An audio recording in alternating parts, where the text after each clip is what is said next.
নমস্কার। Social welfare pension স্কিমে old age পেনশনের জন্য যে ফর্ম, সেই ফর্ম কিন্তু অবশেষে প্রকাশ করা হলো। এই ফর্মটি একটি অফলাইন ফর্ম। এর আগের যে ফর্মটি আমি দেখিয়েছিলাম সেটা ছিল খালি এসসি এবং এসটিদের জন্য, তবে এটি সর্বসাধারণের জন্য ওল্ড এজ পেনশন ফর্ম এটি প্রকাশ করা হয়েছে। এটি আপনারা পাবেন আপনাদের ওখানে যে জনকল্যাণ শিবির চলছে, সেই জনকল্যাণ শিবিরে ফর্মটি পাবেন এবং সেখানে ফিল আপ করে জমা দিতে পারবেন। এছাড়াও এর পরবর্তীকালে আপনারা ব্লক বা মিউনিসিপ্যালিটি এই জায়গাতেও ফর্মটি ফিল আপ করে সেখানে জমা দিতে পারবেন। আর আশা করা যায় পরবর্তীকালে হয়তো এর জন্য অনলাইনে ওয়েবসাইট চালু হবে, যেখানের মাধ্যম দিয়ে আপনারা ওল্ড এজ পেনশন ফর্ম পূরণ করে জমা দিতে পারবেন। তো আসুন আজকের ভিডিওতে আমরা দেখে নিই এই ওল্ড এজ পেনশন ফর্ম সর্বসাধারণের জন্য সেটা আমরা কিভাবে ফিল আপ করতে পারি। তাই জন্য একটু অনুরোধ, ভিডিওটি স্কিপ না করে অবশ্যই পুরো দেখবার চেষ্টা করবেন। তো প্রথমে এখানে আপনারা দেখতে পাচ্ছেন এটি লেখাই আছে government of West Bengal social welfare pension scheme. এটি অ্যাপ্লিকেশন ফর্ম এবং এটি বলা হয়েছে যে সম্পূর্ণ ইংলিশ ব্লক লেটারে লেখার জন্য সব অক্ষর বড় হাতের হবে, প্রতিটি খোপে এক একটি করে অক্ষর বসবে এবং যেখানে দরকার সেখানে টিক চিহ্ন দিতে হবে সেই বক্সে। আর যে ফিল্ডগুলির পাশে এরকম স্টার চিহ্ন দেওয়া হয়েছে এখানটা দেখতে পাচ্ছেন, সেগুলি কিন্তু ম্যান্ডেটরি, মানে সেগুলি অবশ্যই ফিল আপ করতে হবে। তো প্রথমে এখানে আসছে দেখুন, এটা লেখা আছে application for old age pension. এখানে পার্সোনাল ডিটেলস, প্রথমে এখানে অ্যাপ্লিকেন্টের নাম দিতে হবে। প্রথমে এই জায়গাটায় দিতে হবে ফার্স্ট নেম, এই বক্সটির মধ্যে এই জায়গাটায় ফার্স্ট নেম, এবং এক একটি ঘরে এক একটি অক্ষর লিখতে হবে এবং সেগুলি লিখবে ইংলিশ সব বড় হাতের অক্ষরে। তারপর এখানে যদি মিডিল নেম থাকে তাহলে এখানে মিডিল নেম দিয়ে দেবেন, আর এখানটা হবে লাস্ট নেম।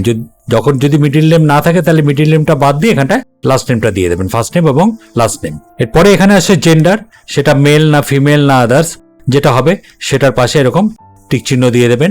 এবার এখানে ডেট অফ বার্থ প্রথমে এখানে দিতে হবে, এই জায়গাটা দিতে হবে ডে অর্থাৎ দিন, এখানে মাস, আর এখানে বছর। পুরো চারটে সংখ্যায় লিখতে হবে বছর। আর এখানটায় লিখতে হবে age as on 1 January of current year, অর্থাৎ 2026-এর 1 জানুয়ারি পর্যন্ত আপনার বয়স কত হচ্ছে সেটা এখানে সংখ্যাতে লিখতে হবে এই জায়গাতে। সেটা 60 হোক, 61 হোক, 62 হোক, যেরকম হবে সে অনুযায়ী লিখে দেবেন।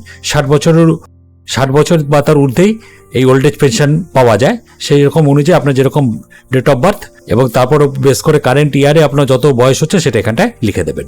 এর পরবর্তী যেটা আছে সেটা আসলে ফাদার্স নেম, অর্থাৎ যে অ্যাপ্লিকেন্ট তার ফাদার্স নেম। এখানেও একই পন্থায় এখানে ফার্স্ট নেম লিখতে হবে, যদি মিডিল নেম থাকে তাহলে মিডিল নেম, তারপর এখানে লাস্ট নেম। তারপরে আসে মাদার্স নেম, এখানে মাদারের ফার্স্ট নেম, যদি মিডিল নেম থাকে তাহলে মিডিল নেম, তারপরে লাস্ট নেম।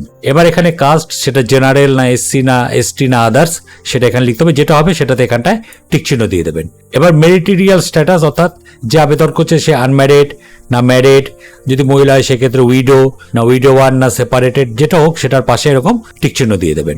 এবার যদি সে ম্যারিড হয় তাহলে তার স্পাউস নেম, অর্থাৎ যদি মেল হয় তাহলে তার স্ত্রীর নাম এখানটা লিখে দেবেন, আর যদি ফিমেল হয় তাহলে তার হাজবেন্ডের নাম এখানটা লিখে দেবেন। এখানে তার ফার্স্ট নেম, এখানে মিডিল নেম, আর এখানটায় লাস্ট নেম। এবার এখানটা লিখতে হবে মান্থলি ফ্যামিলি ইনকাম, অর্থাৎ মাসিক ইনকাম, মান্থলি ফ্যামিলি ইনকাম অর্থাৎ মাসিক ফ্যামিলি ইনকাম কত তার সেটা এখানটায় লিখে দিতে হবে, মাসে কত তার ফ্যামিলি ইনকাম করে, অর্থাৎ যে ফ্যামিলিতে সে বিলংস করছে। তারপর এখানটায় চলে আসে আধার নাম্বার, এখানে আধার নাম্বারটি লিখতে হবে আপনাদের সম্পূর্ণ, আর এখানটায় এপিক বা ভোটার আইডি কার্ড নাম্বার এই জায়গাটায় লিখতে হবে। এবার এখানে কন্ট্যাক্ট ডিটেলস, প্রথমে এখানে স্টেট তো ওয়েস্ট বেঙ্গল লেখাই আছে, এখানে যে অ্যাসেম্বলি কনস্টিটিউয়েন্সি অর্থাৎ যে বিধানসভার অধীনে আপনি আছেন সেই বিধানসভার নাম লিখতে হবে। সবসময় মনে রাখবেন এক একটি ঘরে কিন্তু এক একটি করে অক্ষর বসবে ইংলিশের, বড় হাতের অক্ষর সব বসাবেন এখানে।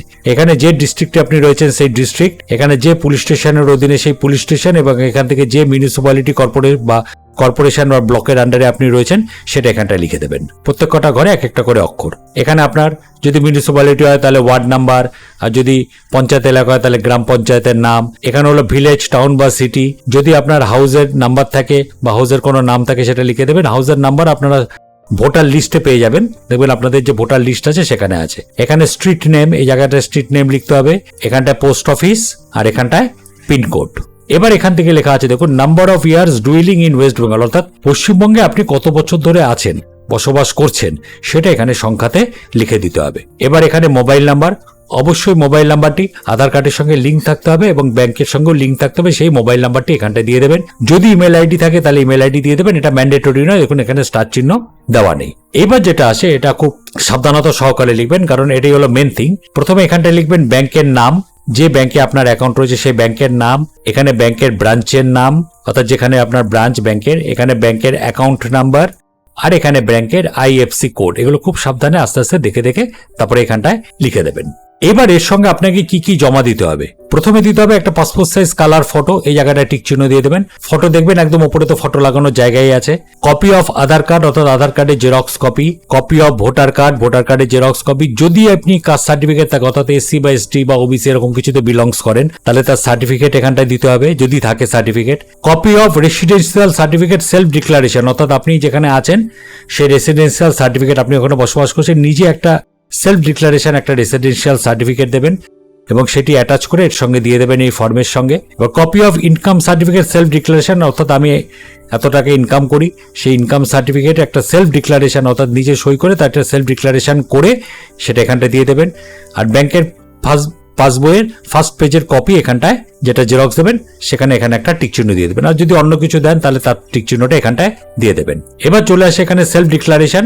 এখানে আপনি কনসেন্ট দিচ্ছেন যে আপনার Aadhaar number authentication for social security pension আপনি আপনার আধার নাম্বার ইউজ করার জন্য জানাচ্ছেন এবং প্রেজেন্টলি এবং বর্তমানে আপনি এখানকার নিচে কোনো সেন্ট্রাল গভর্নমেন্ট, স্টেট গভর্নমেন্ট বা লোকাল অ্যাডমিনিস্ট্রেশন বা গভর্নমেন্ট এডেড অর্গানাইজেশন থেকে আপনি কোনো রকম পেনশন পান কিনা বর্তমানে, যদি পান তাহলে সেটাতে টিক চিহ্ন দিয়ে দেবেন। যেরকম NASP old age pension, NASP widow pension, NASP disability pension, widow pension, মানবিক pension, Lok Prasar pension, fisherman old age pension, farmer old age pension, artisan weaver old age pension, pension of retired government employee বা family pension যেটা পান গভর্নমেন্টের কাছ থেকে বা central গভর্নমেন্টের কাছ থেকে বা স্টেট গভর্নমেন্টের কাছ থেকে সেটাতে আপনারা টিক চিহ্ন দিয়ে দেবেন। এখানটায় ডেট, যে ডেটে জমা দিচ্ছেন, আর এখানটায় যিনি অ্যাপ্লিকেন্ট অর্থাৎ যিনি আবেদন করছেন তিনি এখানটায় সিগনেচার করে দেবেন। এবার এখানে অ্যাকনলেজমেন্ট এটা আপনারা লিখেও দিতে পারেন। এখানে যিনি আবেদন করছেন তার নাম, এখানটায় তিনি কার সান বা ডটার বা ওয়াইফ অফ যেটাই হোক না কেন সেটা এখানটায় লিখে দিতে হবে। এখানে ফাদার, মাদার বা হাজবেন্ড নেম যেটা হবে সেটা, এখানে অ্যাড্রেস, আর এখানটায় যে ডেটে জমা দিচ্ছেন সেই ডেট, আর এখানে তো রিসিভিং অফিসার যিনি আছেন তিনি এখানটায় সই করে দেবেন।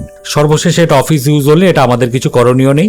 একদম লাস্ট পেজে এই জায়গায় এখানে আপনাকে আধার নাম্বারটি লিখতে হবে আর এখানটায় আপনাকে সই করতে হবে, আর নিচে এই জায়গায় অ্যাপ্লিকেন্টের নামটি এটা বড় হাতের অক্ষরে লিখে দেবেন ইংলিশে। একইভাবে এখানে বাংলাতে এখানে আধার নাম্বারটি লিখে দেবেন। এখানে বাংলাতে উনি সই করবেন, যিনি জমা দিচ্ছেন তিনি বাংলাতে স্বাক্ষর করবেন বা ইংলিশেও স্বাক্ষর করতে পারেন, আর এখানে আবেদনকারীর নাম বাংলাতে লিখে দেবেন। এই হলো বার্ধক্য ভাতার যে নতুন ফর্ম সর্বসাধারণের জন্য, সেটি কিভাবে ফিল আপ করতে হবে আমি এই ভিডিওতে আপনাদের সম্পূর্ণভাবে স্টেপ বাই স্টেপ বিস্তারিত দেখিয়ে দিলাম। আশা করি ভিডিওটি আপনাদের প্রত্যেকেরই কাজে লাগবে। তাই জন্য একটি অনুরোধ, চ্যানেলে যদি নতুন হয়ে থাকেন তাহলে অবশ্যই চ্যানেলটিকে সাবস্ক্রাইব করে দেবেন আর ভিডিওটিতে অবশ্যই একটা লাইক আর কমেন্ট করে দেবেন। ধন্যবাদ।